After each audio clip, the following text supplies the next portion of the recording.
ರಾಜಕಾರಣಿ ಅದಕ್ಕಿಂತಲೂ ಹೆಚ್ಚಾಗಿ ಅವರೊಬ್ಬ ಕವಿ, ಅವರೊಬ್ಬ ಪತ್ರಕರ್ತ, ಅವರೊಬ್ಬ ದಾರ್ಶನಿಕ, ಅವರೊಬ್ಬ ಉತ್ತಮ ವಾಗ್ಮಿ ಶ್ರೀ ಅಟಲ್ ಬಿಹಾರಿ ವಾಜಪೇಯಿ ಅವರು. ಇಡೀ ದೇಶವೇ ಕಂಬನಿ ಮಿಡಿತಾ ಇದೆ. ಆದರೆ ಅಟಲ್ ಬಿಹಾರಿ ವಾಜಪೇಯಿ ಅವರಿಗೂ ಕೂಡ ಕರ್ನಾಟಕಕ್ಕೂ ಒಂದು ರೀತಿ ಬಿಡಿಸಲಾಗದ ನಂಟು, ಅವಿನಾಭಾವ ಸಂಬಂಧ. ಅದು ಕರುನಾಡಿನ ತುಂಬ ಅಟಲ್ ಜಿಯವರ ತುಂಬ ಒಡನಾಡಿಗಳಲ್ಲಿದ್ದರು. DH ಶಂಕರಮೂರ್ತಿ ಅವರು ದಿವಂಗತ ಒಂದು ರೀತಿ ಅಟಲ್ ಬಿಹಾರಿ ವಾಜಪೇಯಿ ಅವರನ್ನು ಯಾವಾಗಲೂ ಕೂಡ ನೆನಪಿಸ್ಕೊಳ್ತಾರೆ. RSSನ ಕೆ ನರಹರಿ ಅವರ ಜೊತೆ ಆಪ್ತ ಒಡನಾಟವನ್ನು ಕೂಡ ಅಟಲ್ ಬಿಹಾರಿ ವಾಜಪೇಯಿ ಅವರು ಹೊಂದಿದ್ರು. ಅವರ ಒಡನಾಟದ ಪರಿ ಹೇಗಿತ್ತು ಅನ್ನೋದನ್ನು ಕೂಡ ಅವರೆಲ್ಲರೂ ನೆನಪಿಸ್ಕೊಳ್ತಾರೆ. ನೋಡೋಣ ಬನ್ನಿ ನಾವು ಕೂಡ. ಅಟಲ್ ಜಿಗೂ ಕರುನಾಡಿಗೂ ಇತ್ತು ಬಿಡಿಸಲಾಗದ ಬಂಧ. ನವ ಭಾರತದ ಹರಿಕಾರ, ಛಲವಾದಿ ಅಟಲ್ ಬಿಹಾರಿ ವಾಜಪೇಯಿ ಇನ್ನು ನೆನಪು ಮಾತ್ರ. ಅವರು ಇಲ್ಲ ಅಂದ್ರೂ ಅವರ ನೆನಪುಗಳು ಎಂದೆಂದೂ ಅಜರಾಮರ. ಅಟಲ್ ಜಿ ಅವರು ಕರ್ನಾಟಕದೊಂದಿಗೆ ಅತ್ಯುತ್ತಮ ಬಾಂಧವ್ಯ ಹೊಂದಿದ್ರು. ಅಟಲ್ ಜಿ 1977ರಲ್ಲಿ ವಿದೇಶಾಂಗ ಸಚಿವರಾಗಿದ್ದ ಸಂದರ್ಭದಲ್ಲಿ ಬೆಂಗಳೂರಿಗೆ ಬಂದಿದ್ದಾಗ ಪ್ರೋಟೋಕಾಲ್ ಮುಗಿದ ಕೂಡಲೇ ಶಂಕರಮೂರ್ತಿ ಕಹಾ ಹೇ ಅಂದಿದ್ರಂತೆ. ಮೂಲೆಯಲ್ಲಿ ನಿಂತಿದ್ದ ಶಂಕರಮೂರ್ತಿ ಎದುರಿಗೆ ಬಂದಾಗ ಅಟಲ್ ಜಿ ಸೀದಾ ಹೆಗಲ ಮೇಲೆ ಕೈ ಹಾಕಿ, ಎಲ್ಲಿ ನಿನ್ನ ಕಾರು, ನಡಿ ನಿನ್ನ ಮನೆಗೆ ಅಂತ ಶಂಕರಮೂರ್ತಿ ಅವರನ್ನ ಉದ್ದೇಶಿಸಿ ವಾಜಪೇಯಿ ಮಾತಾಡಿದ್ರು. ಬೆಂಗಳೂರಿಂದ ಶಿವಮೊಗ್ಗಕ್ಕೆ ಟ್ರೈನಲ್ಲಿ ಬಂದರು. ರಾತ್ರಿ ಪ್ರಯಾಣ ಮಾಡಿ ಬಂದರು. ಬೆಳಗ್ಗೆ ರೈಲ್ವೆ ಸ್ಟೇಷನ್ನಲ್ಲಿ ಅವ್ರನ್ನ ಸ್ವಾಗತ ಮಾಡಿದ್ರು DC ಅವರು, SP ಅವರು ಎಲ್ಲ. ನಾನೊಂದು 2 ಹೆಜ್ಜೆ ಹಿಂಜಿದ್ದೆ. ಅರೆ ಶಂಕರಮೂರ್ತಿ ಕಾಯ್ ಅಂತ ಕೂಗಿದ್ರು. ನಾನು ಓಡೋದೆ. ಹೆಗಲ್ ಮೇಲೆ ಕಾಯ್ ಆಪ್ನ ಕಾರ್ ಅಂದರು. ಕಾರ್ ಸ್ವಲ್ಪ ದೂರ ನಿಲ್ಲಿಸಿದ್ದೆ. ರೆಡಿ ಹೋಗೋಣ ಅಂತೇಳಿ ಹೆಗಲ್ ಮೇಲೆ ಕಾಯಿ ಹಾಕ್ಬಿಟ್ಟು ನನ್ನ ಕಾರ್ ಹತ್ರ ಬಂದು ಅವರೇ ಕಾರ್ ಭಾಗ ತಗೊಂಡು ಎಡಗಡೆ ಹತ್ತಿದ್ರು. ನನ್ನದೊಂದು ಅಂಬಾಸಿಡರ್ ಕಾರು. ನಾನು ಬಲಗಡೆ ಹತ್ಕೊಂಡು ನಾನು ಡ್ರೈವ್ ಮಾಡ್ಕೊಂಡು ನನ್ನ ಮನೆ ಕರ್ಕೊಂಡು ಹೋದೆ. ಒಂದೇ ಚಪಾತಿ ಹಂಚಿಕೊಂಡು ತಿಂದಿದ್ದರು. ಹೌದು, ಅಷ್ಟೇ ಅಲ್ಲದೆ ಹೇಳ್ತಾರ ಇವರನ್ನ ಅಜಾತ ಶತ್ರು ಅಂತ.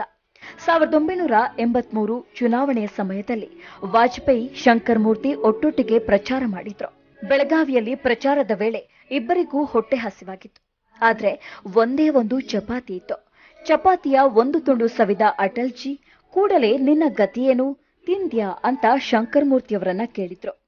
ಇಲ್ಲ ಅಂದ ತಕ್ಷಣ ಚಪಾತಿಯ ಆ ಕಡೆ ನೀನ್ ತಿನ್ನು, ಈ ಕಡೆ ನಾನ್ ತಿಂತಾ ಬರ್ತೀನಿ ಅಂದಿದ್ರಂತೆ. ಅದು ನನ್ನ ಪುಣ್ಯ ಅಷ್ಟೇ. ಆದರೆ ಒಂದು ನಾವು ನೋಡಬೇಕಾದ 1-2 ಘಟನೆಗಳನ್ನು ನೋಡಿದಾಗ ಅರ್ಥ ಆಗ್ತದೆ. ಅವರು ಇಷ್ಟೊಂದು ಮೃದು ಹೃದಯ, ಇಷ್ಟೊಂದು ಭಾವನಾಜೀವಿ, ಇಷ್ಟೊಂದು ಕವಿ ಹೃದಯ, ಇದೆಲ್ಲದರ ಮಧ್ಯೆ ಚಪಾತಿ ನನ್ನ ಕೈನಲ್ಲಿ ಇಟ್ಕೊಂಡು ಆ ಕಡೆಯಿಂದ ಅವ್ರು ತಿಂದರು, ಈ ಕಡೆಯಿಂದ ನಾನೇ ತಿನ್ನೋಕೆ ಹೇಳಿದ್ರು. ಇಂದಿರಾ ಹತ್ಯೆ ಬಳಿಕ ನಡೆದಂತ ಚುನಾವಣೆಯಲ್ಲಿ ಬಿಜೆಪಿ ಹೀನಾಯವಾಗಿ ಸೋತಿದ್ದ ಸಂದರ್ಭದಲ್ಲಿ ವಾಜಪೇಯಿ ಸೋಲನ್ನ ಅರಗಿಸಿಕೊಳ್ಳದ ಭದ್ರಾವತಿಯ ಲಕ್ಷ್ಮೀನಾರಾಯಣ ಎಂಬಾತ ಆತ್ಮಹತ್ಯೆ ಮಾಡಿಕೊಂಡಿದ್ರು. ವಿಚಾರ ತಿಳಿದ ಕೂಡಲೇ ವಾಜಪೇಯಿ ಭದ್ರಾವತಿಗೆ ಬಂದು ಲಕ್ಷ್ಮೀನಾರಾಯಣ್ ಕುಟುಂಬಕ್ಕೆ ಆರ್ಥಿಕ ನೆರವು ಕೊಟ್ಟು ತಂಗಿ ತಮ್ಮನ ಓದಿಗೂ ನೆರವು ಕೊಟ್ಟಿದ್ರಂತೆ. ಅಲ್ಲದೆ ರಾಜ್ಯ ಬಿಜೆಪಿ ನಾಯಕರ ಕಣ್ಣೀರು ಕಂಡು ವಾಜಪೇಯಿ ನಾ ದೈನ್ಯಂ ನಾ ಪಲಾಯನಂ ಅಂದಿದ್ರಂತೆ. ಭದ್ರಾವತಿ ತಾಲೂಕಿನೊಳಗೆ ಒಂದು ಹಳ್ಳಿಯಲ್ಲಿ ಇರ್ತಕ್ಕಂಥ ಒಬ್ಬ ಹುಡುಗ ಲಕ್ಷ್ಮೀನಾರಾಯಣ ಅಂಥೇಳಿ, ವಾಜಪೇಯಿ ಅವರನ್ನು ಸೋಲಿಸಿದ ನಾಡಲ್ಲಿ ಬದುಕಲು ಇಷ್ಟಪಡುವುದಿಲ್ಲ ಅಂತ ಬರೆದಿಟ್ಟು ಅದ್ರ ಮೇಲೆ ಒಂದು ಕಲ್ಲಿಟ್ಟು ನೆಣಾಕೊಂಡು ಸುತ್ತೋಗ್ಬಿಟ್ಟ ಹುಡುಗ. ನಾನು ಅವ್ರಿಗೆ ಫೋನ್ ಮಾಡಿದೆ ಅಟಲ್ಜಿಗೆ ಸಾಯಂಕಾಲ. ಕ್ಯಾ ಹೋ ಗಯಾ, ಕ್ಯಾ ಹೇ, ಸಚ್ಚೆ ಕ್ಯಾ ಬೋಲ್ ರಹೆ ಶಂಕರಮೂರ್ತಿ, ಸಚ್ ಬೋಲೋ ಅಂತ ಅಂದರು. ಅದು ನೆನಪಿದೆ ನನಗೆ. ನಾನು ಬರ್ತಾಯಿದ್ದೀನಿ, ನಾಳೆ ಸಿಗು ಅಂತಂದರು, ವ್ಯವಸ್ಥೆ ಮಾಡೋದ್ರು. ದೆಹಲಿಯಿಂದ ಬಂದು ತಂದೇನು ಅಪ್ಕೊಂಡು ಅವನಿಗೆ ಸಾಂತ್ವನ ಹೇಳಿ ಹೊರಗೆ ಬಂದು ನನಗೆ ಹೇಳಿದ್ರು, ನೋಡೋದನ್ನು ನೀನು ನೋಡ್ಕೊ ಅಂತ.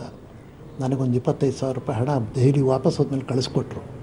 ನಾನು ಆ ಹಣದಲ್ಲಿ ಆ ಇಬ್ಬರ ಮಕ್ಕಳಿಗೆ ಸುಮಾರು 10ರಿಂದ 12 ವರ್ಷ ವಿದ್ಯಾಭ್ಯಾಸಕ್ಕೆ, ಅಂದರೆ ಅದು ಸಾಕಾಗ್ತಿರಲಿಲ್ಲ, ನಾನು ಕೈಯಿಂದ ಸ್ವಲ್ಪ ಹಾಕಿ ಮಾಡಿ ಬೆಳಿಗ್ಗೆ ಇಲ್ಲಿ ಗಾಯನ ಸಮಾಜದೊಳಗೆ ಒಂದು 70-80 ಜನ ಸೇರಿದ್ರು. ಇವ್ರನ್ನ ಕರ್ಕೊಂಡೋದೆ. ಅವಳವರು ಸ್ವತಃ ವಾಜಪೇಯಿ ಸೋತ್ಬಿಟ್ಟಿದ್ದಾರೆ. ಈ ಸೋಲನ್ನೆಲ್ಲ ಉಲ್ಲೇಖ ಮಾಡ್ತಾ, ನೀವೆಲ್ಲ ದೊಡ್ಡವರು ಪಂಡಿತರು ಕೂತಿದ್ದೀರಾ, ನಿಮಗೆ ಗೊತ್ತಿರ್ಬೋದು, ಆದರೂ ಹೇಳ್ತೀನಿ, ನಾ ದೈನ್ಯಂ ನಾ ಪಲಾಯನಂ ಅಂದರು. ಇನ್ನು ಒಮ್ಮೆ ಶಿವಮೊಗ್ಗಕ್ಕೆ ಬಂದಿದ್ದ ವಾಜಪೇಯಿಗೆ ಜ್ವರ ಬಂದು ಮಲಗಿದ್ದಾಗ VS ಆಚಾರ್ಯರು ಚಹಾ ಹಿಡಿದ ಕೂಡಲೇ ವಾಜಪೇಯಿ ಎದ್ದು ಕೂತಿದ್ರಂತೆ. ಅಲ್ಲದೆ VS ಆಚಾರ್ಯರ ಸಣ್ಣ ಕೆಂಪು ಕಾರ್ನಲ್ಲಿ ಕೂತ್ಕೊಳ್ಳೋಕಾಗದೆ ವಾಜಪೇಯಿ ಕೆಳಗಿಳಿದಿದ್ರಂತೆ.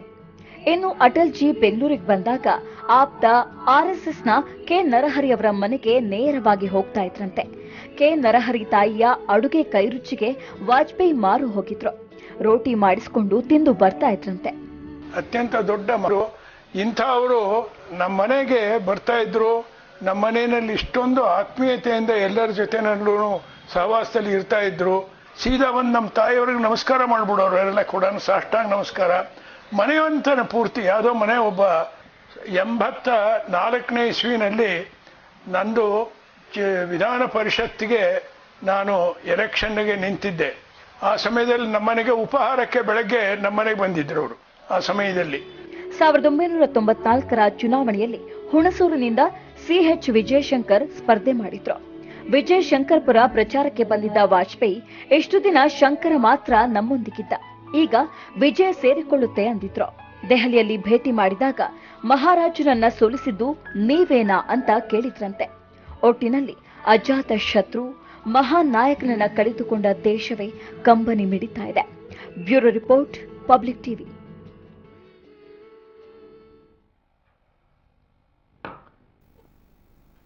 ಈ ಕ್ಷಣ ಬರ್ತಿರುವಂತಹ ನ್ಯೂಸ್ ಇದು, ಅಂದರೆ ವಿಜುವಲ್ಸ್ ಇದು. ಬೆಳ್ಳಂಬೆಳಗ್ಗೆ 6:32 ಈ ಸಂದರ್ಭ ಪಾರ್ಥಿವ ಶರೀರವನ್ನು ಹೊತ್ತೊಯ್ಯುವುದಕ್ಕೆ ಅಂತಿಮ ಯಾತ್ರೆಗೆ ಸಿದ್ಧಗೊಂಡಿರುವಂತಹ ವಾಹನವನ್ನು ನೀವು ನೋಡ್ತಾ ಇದ್ದೀರಾ.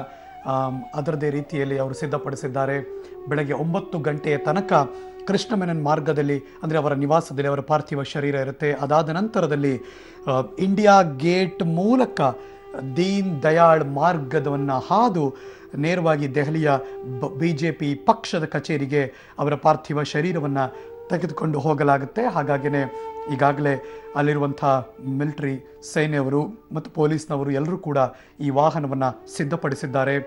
ಅವರ ಪಾರ್ಥಿವ ಶರೀರವನ್ನು ಈ ವಾಹನದಲ್ಲಿ ಇರಿಸಿ ಸಕಲ ಗೌರವದೊಂದಿಗೆ ಇಡೀ ಅವರ ಅಂತಿಮ ಯಾತ್ರೆ ಇಲ್ಲಿಂದ ಪ್ರಾರಂಭವಾಗುತ್ತೆ. ಅದರ ಅಂತಿಮ ಯಾತ್ರದಲ್ಲಿ ಎಲ್ಲ ಅಂದರೆ ಸಾರ್ವಜನಿಕರು ಕೂಡ ಹಾಗೆ ಹೋಗೋಕ್ಕೆ ಸಾಧ್ಯ ಆಗಲ್ಲ. ಆದರೆ ಇಡೀ ರಸ್ತೆಯ ಇಕ್ಕೆಲಗಳಲ್ಲಿ ನಿಂತು ತಮ್ಮದೊಂದು ಸೆಲ್ಯೂಟ್ ಮತ್ತು ನಮಸ್ಕಾರವನ್ನು ಆ ಧೀಮಂತ ನಾಯಕನಿಗೆ ಸಲ್ಲಿಸಬಹುದಾಗಿದೆ. ಹಲವಾರು ರೀತಿಯಲ್ಲಿ ಇಡೀ ದೇಶವೇ, ದೇಶದಲ್ಲಿರುವಂಥ ಎಲ್ಲ ಪಕ್ಷದ, ಅಂದರೆ ಪಕ್ಷಾತೀತವಾಗಿ ಎಲ್ಲ ನಾಯಕರು ಕೂಡ ಅಟಲ್ ಬಿಹಾರಿ ವಾಜಪೇಯಿ ಅವರಿಗೆ ತಮ್ಮ ಗೌರವ ನಮನಗಳನ್ನು ಸಲ್ಲಿಸ್ತಾ ಇದ್ದಾರೆ.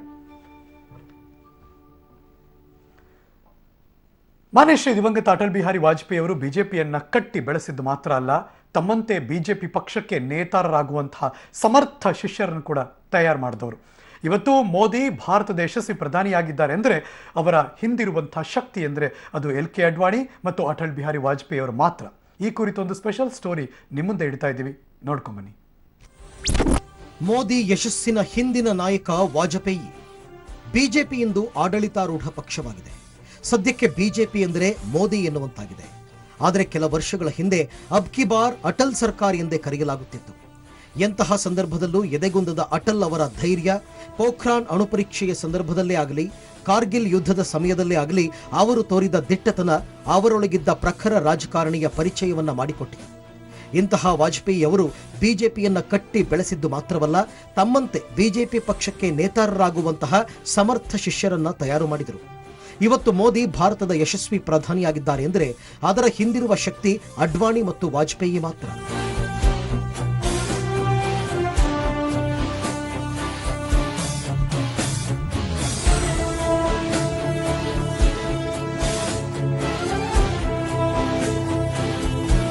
ವಾಜಪೇಯಿ ಎಂತಹ ಸಂದರ್ಭವನ್ನ ಹೇಗೆ ಚಾಕಚಕ್ಯತೆಯಿಂದ ನಿಭಾಯಿಸ್ತಾ ಇದ್ರು ಎನ್ನುವುದಕ್ಕೆ ಒಂದು ಸಣ್ಣ ನಿದರ್ಶನ ಅಂದ್ರೆ ಅದು ಗೋಧ್ರಾ ಹತ್ಯಾಕಾಂಡದ ಸಮಯದಲ್ಲಿ ಉದ್ಭವಿಸಿದ್ದ ಕ್ಷೋಭೆಯನ್ನ ಸಂಭಾಳಿಸಿದ ರೀತಿ. 2002 ಫೆಬ್ರವರಿ 27 ಅಂದು ಗುಜರಾತಿನ ಗೋಧ್ರಾ ರೈಲು ನಿಲ್ದಾಣದಲ್ಲಿ ಸಬರ್ಮತಿ ರೈಲಿಗೆ ಬೆಂಕಿ ಹಚ್ಚಲಾಗಿತ್ತು. ಕೋಮು ದಳ್ಳುರಿಯಲ್ಲಿ ನೊಂದು ಬೆಂದವರು ಸಾವಿರಾರು ಜನ, ಪ್ರಾಣ ಕಳೆದುಕೊಂಡವರು ನೂರಾರು ಮಂದಿ. ಗುಜರಾತ್ ರಾಜ್ಯದಲ್ಲಿ ನಡೆದ ಒಂದು ಹತ್ಯಾಕಾಂಡ ಭಾರತದ ಉದ್ದಗಲಕ್ಕೂ ಕಾವನ್ನ ಹರಡಿತ್ತು. ಅಂದಿನ ಗುಜರಾತ್ ಮುಖ್ಯಮಂತ್ರಿಯಾಗಿದ್ದ ನರೇಂದ್ರ ಮೋದಿ ನರಮೇಧವನ್ನೇ ಮಾಡಿಬಿಟ್ರು ಅನ್ನೋ ಆರೋಪ ಹೊತ್ತುಕೊಂಡ್ರು. ಭಾವೈಕ್ಯತೆಗೆ ಧಕ್ಕೆ ತಂದುಬಿಟ್ರು ಅಂತ ಆರೋಪಿಸಲಾಯಿತು.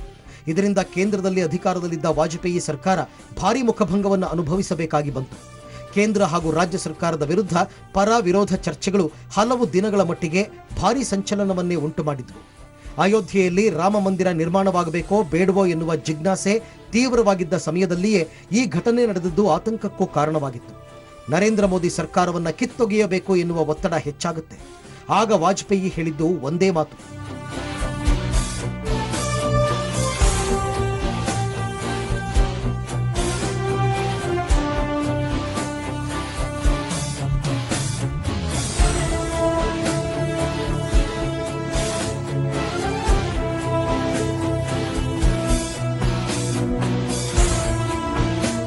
ಗೋಧ್ರಾ ಹತ್ಯಾಕಾಂಡವನ್ನು ನಾನು ಪ್ರಬಲವಾಗಿ ಖಂಡಿಸುತ್ತೇನೆ. ರಾಜನಾದವನು ಪ್ರಜೆಗಳನ್ನು ಸಮಾನವಾಗಿ ಕಾಣಬೇಕೇ ಹೊರತು ಜಾತಿ ಧರ್ಮಗಳ ಆಧಾರದ ಮೇಲೆ ವರ್ಗೀಕರಣ ಮಾಡೋದು ಸರಿಯಲ್ಲ. ಮೋದಿಯವರೇ, ಮೊದಲು ರಾಜಧರ್ಮ ಪಾಲನೆ ಮಾಡಿ, ಅದು ನಿಮ್ಮ ಕರ್ತವ್ಯ ಕೂಡ. ಹೀಗೆ ಹೇಳಿ ಮುಖ್ಯಮಂತ್ರಿ ಹುದ್ದೆ ತ್ಯಜಿಸಬೇಕಿದ್ದ ನರೇಂದ್ರ ಮೋದಿ ಅವರನ್ನ ಪರೋಕ್ಷವಾಗಿ ರಕ್ಷಿಸಿದರು. ಅವತ್ತು ಅಟಲ್ ಬಿಹಾರಿ ವಾಜಪೇಯಿ ನಡೆದುಕೊಂಡ ರೀತಿ ನಿಜಕ್ಕೂ ಶ್ಲಾಘನೀಯ. चीफ मिनिस्टर के लिए मेरा एक ही संदेश है कि वो राजधर्म का पालन करें. राजधर्म ये शब्द काफी सार्थक है. मैं उसी का पालन कर रहा हूँ, पालन करने का प्रयास कर रहा हूँ. हम भी वही कर रहे हैं साहब. मुझे विश्वास है कि नरेंद्र भाई यही कर रहे हैं. ಹಾಗೆ ನೋಡಿದ್ರೆ ಮೋದಿಯಂತಹ ನಾಯಕ ಮಾತ್ರವಲ್ಲ, ಸುಷ್ಮಾ ಸ್ವರಾಜ್, ರಾಜನಾಥ್ ಸಿಂಗ್, BS ಯಡಿಯೂರಪ್ಪ, ಜಗದೀಶ್ ಶೆಟ್ಟರ್ ಹೀಗೆ ರಾಷ್ಟ್ರ ರಾಜಕೀಯದಿಂದ ಪ್ರಾದೇಶಿಕ ಮಟ್ಟದವರೆಗೂ ಹಲವು ನವನಾಯಕರ ಹುಟ್ಟಿಗೆ ಕಾರಣರಾದವರು ವಾಜಪೇಯಿ. ಆ ಮೂಲಕ ಸಾವಿರಾರು ಕಾರ್ಯಕರ್ತರಿಗೆ ಪ್ರತ್ಯಕ್ಷವಾಗಿ ಪರೋಕ್ಷವಾಗಿ ಸ್ಫೂರ್ತಿಯಾಗಿದ್ದ ವಾಜಪೇಯಿ ಇಂದಿಗೂ ಎಂದೆಂದಿಗೂ ಅಜರಾಮರ. Bureau report, public news. ಅವರೊಬ್ಬ ಅಜಾತಶತ್ರು ನಿಜ. ಮಾಜಿ ಪ್ರಧಾನಿ ಅಟಲ್ ಬಿಹಾರಿ ವಾಜಪೇಯಿ ಅವರ ಬಗ್ಗೆ ಪಕ್ಷಾತೀತವಾಗಿ ಚಾಲ್ತಿಯಲ್ಲಿರುವಂತಹ ಶಬ್ದ ಇದು ಭಾರತಕ್ಕಷ್ಟೇ ಸೀಮಿತವಲ್ಲ, ಅಂತಾರಾಷ್ಟ್ರೀಯ ಮಟ್ಟದಲ್ಲಿಯೂ ಕೂಡ ಅವರು ಅಜಾತಶತ್ರುವೇ. ಇದಕ್ಕೆ ಹಲವು ನಿದರ್ಶನಗಳನ್ನು ನಾವು ನಿಮ್ಮ ಮುಂದೆ ಇಡುವಂಥ ಪ್ರಯತ್ನ ಮಾಡ್ತಿದ್ದೀವಿ. ತುಂಬ ಇಂಟ್ರೆಸ್ಟಿಂಗ್ ಆಗಿದೆ, ಬನ್ನಿ ನೋಡೋಣ.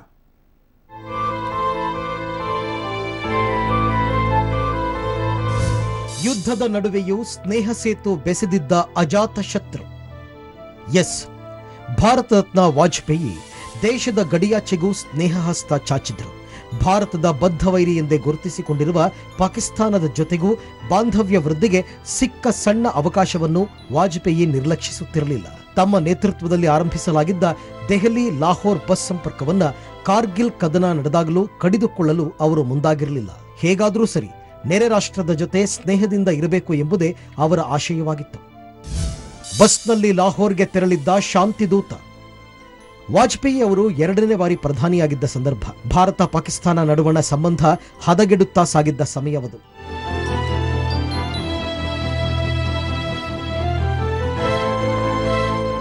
ಸಾವಿರದ 1988ರಲ್ಲಿ ಭಾರತ ನಡೆಸಿದ್ದ ಪೋಖ್ರಾನ್ ಅಣ್ವಸ್ತ್ರ ಪರೀಕ್ಷೆ ಮತ್ತು ಅದಕ್ಕೆ ಪ್ರತಿಯಾಗಿ ಪಾಕಿಸ್ತಾನ ಚಗೈ ಹಿಲ್ಸ್ನಲ್ಲಿ ನಡೆಸಿದ್ದ ಅಣ್ವಸ್ತ್ರ ಪರೀಕ್ಷೆಗಳಿಂದ ಉಭಯ ರಾಷ್ಟ್ರಗಳ ಬಾಂಧವ್ಯ ಮತ್ತಷ್ಟು ಹಳಸಿತ್ತು. ಅಂತಹ ಸನ್ನಿವೇಶದಲ್ಲೂ ಪಾಕಿಸ್ತಾನದ ಜೊತೆ ಸ್ನೇಹ ಹಸ್ತ ಚಾಚಲು ಮುಂದಾಗಿದ್ರು ವಾಜಪೇಯಿ. ಇದರ ಫಲವೇ ಲಾಹೋರ್ ಒಪ್ಪಂದ ಮತ್ತು ದೆಹಲಿ ಲಾಹೋರ್ ನಡುವಣ ಬಸ್ ಸೇವೆ ಆರಂಭ. ಇದರ ಸ್ಮರಣಾರ್ಥ ವಾಜಪೇಯಿ ಬಸ್ನಲ್ಲಿ ಲಾಹೋರ್ಗೆ ಸಂಚರಿಸುವ ಮೂಲಕ ವಿಶ್ವದ ಗಮನ ಸೆಳೆದಿದ್ರು. ಐತಿಹಾಸಿಕ ಲಾಹೋರ್ ಒಪ್ಪಂದದ ಹರಿಕಾರ.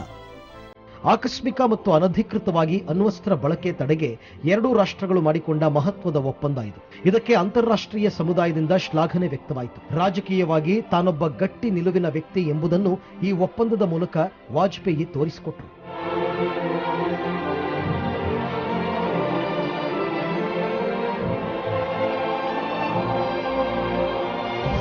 ಬೆನ್ನಿಗೆ ಇರಿದ ಪಾಕಿಸ್ತಾನ, ಘಟಿಸಿತು ಕಾರ್ಗಿಲ್ ಕದನ. ಒಂದೆಡೆ ವಾಜಪೇಯಿ ನೆರೆ ರಾಷ್ಟ್ರದೊಂದಿಗೆ ಸ್ನೇಹ ವೃದ್ಧಿಗೆ ಶತಾಯಗತಾಯ ಪ್ರಯತ್ನಿಸ್ತಾ ಇದ್ರೆ, ಅತ್ತ ಪಾಕಿಸ್ತಾನ ಕಾರ್ಗಿಲ್ನಲ್ಲಿ ದುಸ್ಸಾಹಸಕ್ಕೆ ಕೈ ಹಾಕಿ ಬೆನ್ನಿಗೆ ಇರಿಯುವ ಕೆಲಸ ಮಾಡಿತು. ಈ ಬಗ್ಗೆ ಪಾಕಿಸ್ತಾನದ ಮಾಜಿ ಪ್ರಧಾನಿ ನವಾಜ್ ಶರೀಫ್ ಜೊತೆ ವಾಜಪೇಯಿ ಬೇಸರ ವ್ಯಕ್ತಪಡಿಸಿದ್ರಂತೆ.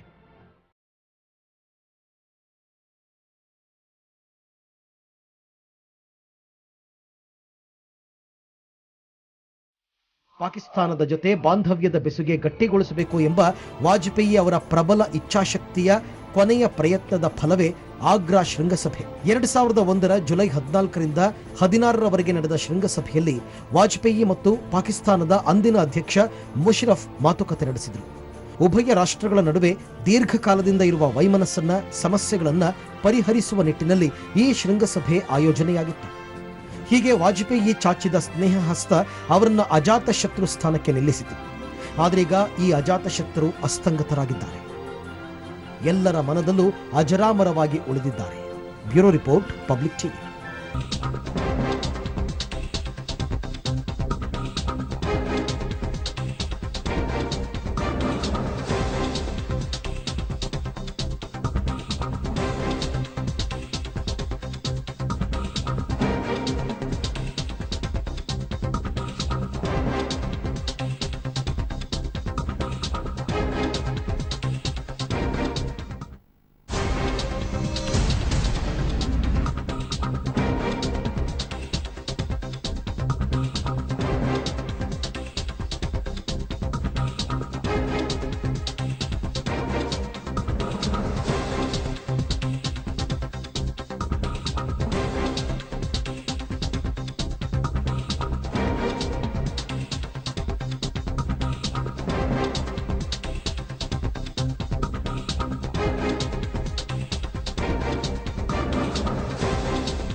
ಈಗ ತಾನೇ ಬರ್ತಿರುವಂತಹ ಬ್ರೇಕಿಂಗ್ ನ್ಯೂಸ್. 8:30 ಕೃಷ್ಣನ್ ಮೆನನ್ ಮಾರ್ಗದಿಂದ ಹೊರಡುವಂತಹ ಅಂತಿಮ ಯಾತ್ರೆ. ನೀವು ನೋಡ್ತಿರುವಂತಹ ಬ್ರೇಕಿಂಗ್ ನ್ಯೂಸ್ ಹೇಗೆ ಯಾವ್ಯಾವ ಮಾರ್ಗದಲ್ಲಿ ಮುಂದಕ್ಕೆ ಹೋಗುತ್ತೆ ಅಂತ ನೋಡ್ತಾ ಇದ್ದೀವಿ. ಅಲ್ಲಿಂದ ನೇರವಾಗಿ ದೆಹಲಿಯ ಪಕ್ಷದ ಕಚೇರಿಗೆ ಸಾರ್ವಜನಿಕ ದರ್ಶನಕ್ಕೆ ಇರಿಸಲಾಗುತ್ತೆ ಅನ್ನುವ ಸುದ್ದಿ ಬರ್ತಾ ಇದೆ. ಹಾಗಾಗಿ 25 ರಸ್ತೆಗಳನ್ನು ಕೂಡ ಇದೀಗ ಪೊಲೀಸರು ತಮ್ಮ ಸುಪರ್ದಿಗೆ ತೆಗೆದುಕೊಂಡಿದ್ದಾರೆ. ಆ ಎಲ್ಲ ರಸ್ತೆಗಳು ಕೂಡ ಈ ಕ್ಷಣಕ್ಕೆ ಸಾರ್ವಜನಿಕರಿಗೆ ಬಂದ್ ಆಗಿದೆ ಅನ್ನೋ ಸುದ್ದಿ ಬರ್ತಾ ಇದೆ. Breaking news.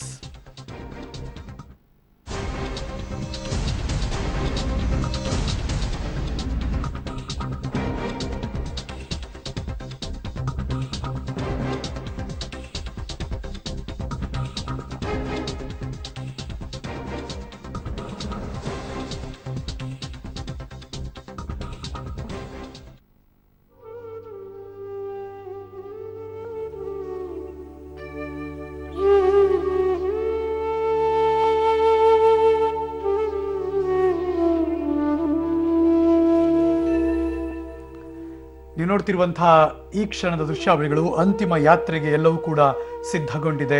ಅಂತಿಮ ಯಾತ್ರೆ ಅಂದರೆ ಅವರ ಪಾರ್ಥಿವ ಶರೀರವನ್ನು ಹೊತ್ತೊಯ್ಯುವ ವಾಹನ ಕೂಡ ತಯಾರಾಗಿದೆ. ನೀವು ನೋಡ್ತಿರುವ ದೃಶ್ಯ ಕೃಷ್ಣನ್ ಮೆನನ್ ಮಾರ್ಗದ ಅವರ ನಿವಾಸದ ಹತ್ತಿರ ಇರುವಂತಹ ಈ ವಾಹನ ಇದು. ಇಲ್ಲಿಂದ ನೇರವಾಗಿ ಇಂಡಿಯಾ ಗೇಟ್, ದೀನ್ ದಯಾಳ್ ಮಾರ್ಗ್, ಅಲ್ಲಿಂದ ದೆಹಲಿಯ ಪಕ್ಷದ ಕಚೇರಿ, ತದನಂತರ ಅಲ್ಲಿ ಸಾರ್ವಜನಿಕ ದರ್ಶನ, ಅದಾದ ಮೇಲೆ ಸಂಜೆಯ ಹೊತ್ತಿಗೆ ಅಲ್ಲಿಂದ 2ನೇ ಹಂತದ ಅಂತಿಮ ಯಾತ್ರೆ. ಅದು ನೇರವಾಗಿ ಯಮುನಾ ನದಿ ದಂಡೆಯಲ್ಲಿರುವ ರಾಷ್ಟ್ರೀಯ ಸ್ಮೃತಿ, ಅಲ್ಲಿಗೆ ವಾಜಪೇಯಿ ಅವರ ಅಂತ್ಯಕ್ರಿಯೆ ನೆರವೇರಿಸುವಂತಹ ಸ್ಥಳ. ಈ ಎಲ್ಲ ಬೆಳವಣಿಗೆಗಳ ನಡುವೆ ಅವರೊಬ್ಬ ಕವಿಯಾಗಿ ನಾವು ನೋಡುವುದಾದರೆ ಹಲವಾರು ಅವರೇ ಕವನಗಳು, ಆ ಕವನಗಳು ಸಂಗೀತ ಸಂಯೋಜನೆಗೊಂಡು ಅದು ಜಗಜಿತ್ ಸಿಂಗ್ ಅವರನ್ನು ಒಳಗೊಂಡು ದೇಶದ ಹಲವಾರು ಗಾಯಕರು ಕೂಡ ಅದಕ್ಕೆ ಹಾಡಿದ್ದಾರೆ. ಆ ಹಾಡಿನ ಆಲ್ಬಮ್ಗಳಿಗೆ ಶಾರುಖ್ ಖಾನ್ ಅನ್ನುವ ನಟನಿಂದ ಹಿಡಿದು ಬೇರೆ ಬೇರೆ ಆಯಾಮಗಳಲ್ಲಿ ಕೂಡ ಅದು ಶೂಟ್ ಆಗಿದೆ. ಹಲವಾರು ವೇದಿಕೆಗಳಲ್ಲಿ ಅಟಲ್ ಬಿಹಾರಿ ವಾಜಪೇಯಿ ಅವರೇ ಅವರ ಕವನದ ಸಾಲುಗಳನ್ನು ಪ್ರಸ್ತಾಪ ಮಾಡಿ ಹಾಡಿದ್ದಾರೆ. ಅಂತಹ ಹಲವಾರು ಹಾಡುಗಳನ್ನು ಈಗ ನೆನಪು ಮಾಡಿಕೊಳ್ಳುವಂತಹ ಸಂದರ್ಭ. ಇದೀಗ ಒಂದು ಗೀತೆಯನ್ನು ನಾವು ನಿಮಗೋಸ್ಕರ ಪ್ರಸ್ತುತಪಡಿಸ್ತಾ ಇದ್ದೀವಿ. ಮಸ್ತಕ್ ನಹಿ झुकेंगे, ಕೇಳೋಣ. पाकिस्तान का जब से जन्म हुआ है अमेरिका उसकी पीठ थपथपाता रहा है. सचमुच में देश का बंटवारा साम्राज्यवादियों की चाल थी. शीत युद्ध का सहारा लेकर और ये सोच करके पाकिस्तान साम्यवाद के विरुद्ध एक मोर्चा बनेगा, अमेरिका ने उसे शस्त्र दिए, समझौता किया. जब पहला अमेरिका का और पाकिस्तान का समझौता हुआ था तो देश में व्यापक रोष पैदा हुआ था. वो राष्ट्रीय संकल्प को प्रकट करती कविता है. 1 नहीं 2 नहीं करो 20 समझौते, ये पाकिस्तान से कहा गया है. 1 नहीं 2 नहीं करो 20 समझौते, पर स्वतंत्र भारत का मस्तक नहीं झुकेगा. अगणित बलिदानों से अर्जित यह स्वतंत्रता, अगणित बलिदानों से अर्जित यह स्वतंत्रता, अश्रुस्वेद शोणित से सिंचित यह स्वतंत्रता, त्याग तेज तप बल से रक्षित यह स्वतंत्रता, दुखी मनुजता के हित अर्पित यह स्वतंत्रता. इसे मिटाने की साजिश करने वालों से कह दो चिनगारी का खेल बुरा होता है. इसे मिटाने की साजिश करने वालों से कह दो चिनगारी का खेल बुरा होता है. औरों के घर आग लगाने का जो सपना वह अपने ही घर में सदा खड़ा हो. अपने ही हाथों तुम अपनी कब्र न खोदो, अपने ही हाथों तुम अपनी कब्र न खोदो, अपने पैरों आप कुल्हाड़ी नहीं चलाओ. ओ नादान पड़ोसी अपनी आंखें खोलो, आजादी अनमोल न इसका मोल लगाओ. पर तुम क्या जानो आजादी क्या होती है, पर तुम क्या जानो आजादी क्या होती है. तुम्हें मुफ्त में मिली न कीमत गई चुकाई. अंग्रेजों के बल पर 2 टुकड़े पाए हैं, मां को खंडित करते तुमको लाज ना आई. अमेरिकी शस्त्रों से अपनी आजादी को दुनिया में कायम रख लोगे यह मत समझो. अमेरिकी शस्त्रों से अपनी आजादी को दुनिया में कायम रख लोगे यह मत समझो. 10-20 अरब डॉलर लेकर आने वाली बर्बादी से तुम बच लोगे ये मत समझो। धमकी जिहाद के नारों से, हथियारों से कश्मीर कभी हथिया लोगे ये मत समझो। हमलों से, अत्याचारों से, संहारों से भारत का शीश झुका लोगे ये मत समझो। अमेरिकी शस्त्रों से अपनी आजादी को दुनिया में कायम रख लोगे ये मत समझो। 10-20 अरब डॉलर लेकर आने वाली बर्बादी से तुम बच लोगे ये मत समझो। धमकी जिहाद के नारों से, अत्याचारों से, धमकी जिहाद के नारों से, हथियारों से कश्मीर कभी हथिया लोगे ये मत समझो। हमलों से, अत्याचारों से, संहारों से भारत का शीश झुका लोगे ये मत समझो। जब तक गंगा की धार सिंधु में ज्वार, अग्नि में जलन, सूर्य में तपन शेष, स्वातंत्र समर की वेदी पर अर्पित होंगे अगणित जीवन यौवन शेष। अमेरिका क्या संसार भले ही हो विरुद्ध, कश्मीर पर भारत का ध्वज नहीं झुकेगा। एक नहीं दो नहीं, एक नहीं दो नहीं करो 20 समझौते, पर स्वतंत्र भारत का निश्चय नहीं रुकेगा। ಇದರ ಅರ್ಥ ಮತ್ತು ಒಳಾರ್ಥವನ್ನು ನಾವು ಗ್ರಹಿಸಬೇಕು, ಅನುಸರಿಸಬೇಕು ಅಷ್ಟೇ. ಕಾಂಗ್ರೆಸ್ಸೇತರ ಪ್ರಧಾನಿಯಾಗಿ 5 ವರ್ಷ ಅಧಿಕಾರವನ್ನು ಪೂರೈಸಿದವರು ಅಟಲ್ ಬಿಹಾರಿ ವಾಜಪೇಯಿ ಅವರು. ಅವರ ಸಾಧನೆ ದೇಶದ ಇತಿಹಾಸವನ್ನು ಈಗ ಸೇರಿದೆ.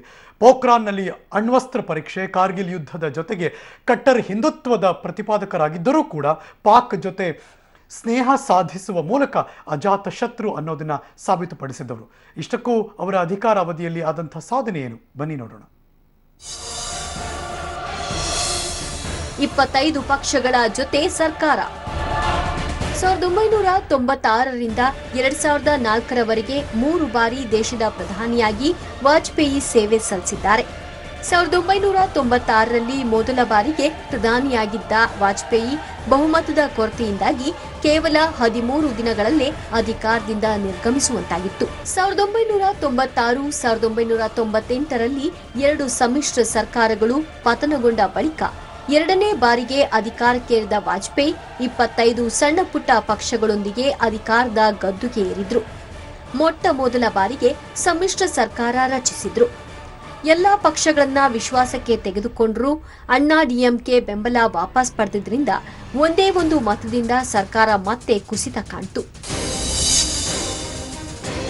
ಪೋಖ್ರಾನ್ ಅಣ್ವಸ್ತ್ರ ಪರೀಕ್ಷೆ ಮೇ 11, 1998. 1998ರಲ್ಲಿ 6 ತಿಂಗಳ ಸರ್ಕಾರ ಪತನಗೊಂಡ ಬಳಿಕ 1999ರಲ್ಲಿ ಎನ್ಡಿಎ ಸರ್ಕಾರಕ್ಕೆ ಬಹುಮತ ಲಭಿಸಿ ಮೊದಲ ಬಾರಿಗೆ ಪೂರ್ಣ ಪ್ರಮಾಣದ 5 ವರ್ಷಗಳ ಸರ್ಕಾರ ರಚನೆ ಮಾಡಿದ್ರು. ದೇಶದ ಸುರಕ್ಷತೆಗಾಗಿ ಎರಡನೇ ಬಾರಿಗೆ ರಾಜಸ್ಥಾನದ ಪೋಖ್ರಾನ್ನಲ್ಲಿ ಅಣ್ವಸ್ತ್ರ ಪರೀಕ್ಷೆ ನಡೆಸಿ ಜಗತ್ತಿಗೇನೆ ಭುಜಬಲವನ್ನ ತೋರಿಸಲಾಯಿತು. 1974ರಲ್ಲಿ ಮೊದಲ ಬಾರಿಗೆ ಪರೀಕ್ಷೆ ನಡೆಸಿ ಸಾಮರ್ಥ್ಯ ತೋರಿದ ಭಾರತ 2 ಬಾರಿಗೆ ಪರೀಕ್ಷೆ ನಡೆಸುವ ಮೂಲಕ ಪರಾಕ್ರಮ ಮೆರೆದಿತ್ತು. ಕಾರ್ಗಿಲ್ ಮಹಾಯುದ್ಧ ಮೇ ಮತ್ತು ಜೂನ್ 1999. 1998ರ ಮೇ ತಿಂಗಳಲ್ಲಿ ದೇಶದ ಸುರಕ್ಷತೆಗಾಗಿ ಪೋಖ್ರಾನ್ ಪರೀಕ್ಷೆ ನಡೆಸಿದ್ರೆ 1999ರ ಮೇ ತಿಂಗಳಲ್ಲಿ ದೇಶದ ಭದ್ರತೆಗಾಗಿ ಯುದ್ಧವನ್ನೇ ನಡೆಸಬೇಕಾಯಿತು. ಪಾಕಿಸ್ತಾನ ಜೊತೆಗಿನ ದ್ವಿಪಕ್ಷೀಯ ಸಂಬಂಧ ಸುಧಾರಣೆಗಾಗಿ ದೆಹಲಿ ಲಾಹೋರ್ ನಡುವೆ ಬಸ್ ಸಂಚಾರ, ಕಾಶ್ಮೀರ ವಿವಾದ ಬಗೆಹರಿಕೆಗಾಗಿ ಲಾಹೋರ್ ಒಪ್ಪಂದ ಮಾಡಿಕೊಂಡ್ರು. ಉಭಯ ರಾಷ್ಟ್ರಗಳ ಗಡಿ ನಿಯಂತ್ರಣ ರೇಖೆಯಲ್ಲಿರೋ ಭಾರತದ ನೆಲೆಗಳಿಗೆ ಪಾಕಿಸ್ತಾನದ ಸೈನಿಕರು ಹಾಗೂ ಕಾಶ್ಮೀರಿ ಉಗ್ರರು ನುಸುಳಿದ್ದೇ ಯುದ್ಧಕ್ಕೆ ಕಾರಣವಾಗಿತ್ತು. ಪಾಕಿಸ್ತಾನದ ಪಡೆಗಳು ಹಾಗೂ ಉಗ್ರಗಾಮಿಗಳು ಆಕ್ರಮಿಸಿಕೊಂಡ ಭಾರತದ ಬಹುತೇಕ ನೆಲೆಗಳನ್ನ ಭಾರತೀಯ ವಾಯುಪಡೆ ಬೆಂಬಲದೊಂದಿಗೆ ಸೇನೆ ಮರುವಶಕ್ಕೆ ತೆಗೆದುಕೊಂಡಿತ್ತು. ಅಂತಾರಾಷ್ಟ್ರೀಯವಾಗಿ ರಾಜತಾಂತ್ರಿಕ ವಿರೋಧ ವ್ಯಕ್ತವಾಗಿದ್ದರಿಂದ ಭಾರತದ ನೆಲೆಗಳಿಂದ ಪಾಕಿಸ್ತಾನ ಬಲವಂತವಾಗಿ ಹಿಂದಕ್ಕೆ ಸರಿಯಬೇಕಾಯಿತು.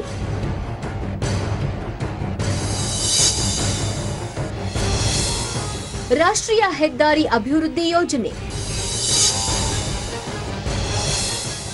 ರಾಷ್ಟ್ರೀಯ ಗ್ರಾಮ ಸಡಕ್ ಯೋಜನೆ. ದೇಶದ ಅಭಿವೃದ್ಧಿಯ ಜೊತೆಗೆ ಮೂಲ ಸೌಕರ್ಯಕ್ಕೂ ವಾಜಪೇಯಿ ಹೆಚ್ಚಿನ ಒತ್ತು ನೀಡಿದ್ರು. 1998ರಲ್ಲಿ ರಾಷ್ಟ್ರೀಯ ಹೆದ್ದಾರಿ ಅಭಿವೃದ್ಧಿ ಯೋಜನೆಯಡಿ ದೇಶದ ಪ್ರಮುಖ ಹೆದ್ದಾರಿಗಳನ್ನು ಅಂತಾರಾಷ್ಟ್ರೀಯ ಮಟ್ಟಕ್ಕೆ ಸರಿಸಮಾನವಾಗಿ ಉನ್ನತ ದರ್ಜೆಗೇರಿಸಲಾಯಿತು. 4% ಉದ್ದವಿದ್ದ ರಸ್ತೆಗಳನ್ನು 40% ಅಗಲೀಕರಣಗೊಳಿಸಲಾಯಿತು. ಸುವರ್ಣ ಚತುಷ್ಪಥ ಯೋಜನೆಯಡಿ ದೇಶದ 4 ಮಹಾನಗರಗಳಾದ ದೆಹಲಿ, ಮುಂಬೈ, ಚೆನ್ನೈ ಹಾಗೂ ಕೋಲ್ಕತ್ತಾಕ್ಕೆ ಸಂಪರ್ಕ ಕಲ್ಪಿಸಲಾಯಿತು. 5486 ಕಿಲೋಮೀಟರ್ ಉದ್ದದ ಈ ಸಂಪರ್ಕ ಯೋಜನೆಗೆ ತಗುಲಿದ್ದ ವೆಚ್ಚ ಸರಿಸುಮಾರು 300 ಬಿಲಿಯನ್.